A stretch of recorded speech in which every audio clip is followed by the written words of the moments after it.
One of the hardest things is to figure out what needs to be happening in a particular context to make this work. So over the last 20 years, we've worked with school districts, with states, with systems, all over the world. And what we've learned is that every time we do this, it needs to be slightly different. So we've got some principles. We think the 5 principles, the 5 strategies of formative assessment are always good ideas.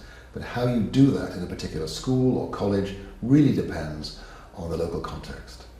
So one of the things that we're still kind of very much feeling our way with is, how do we speed up the adoption of this in a particular context?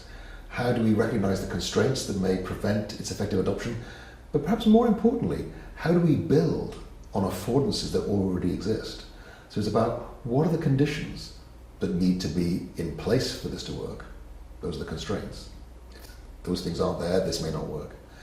But I think we're also learning the importance of what's happening on the ground that we can take advantage of in order to speed this development up.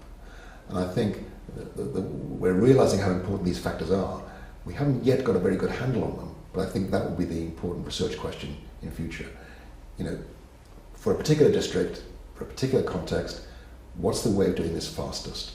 And that, I think, is quite an exciting question and one that's going to be quite difficult to answer.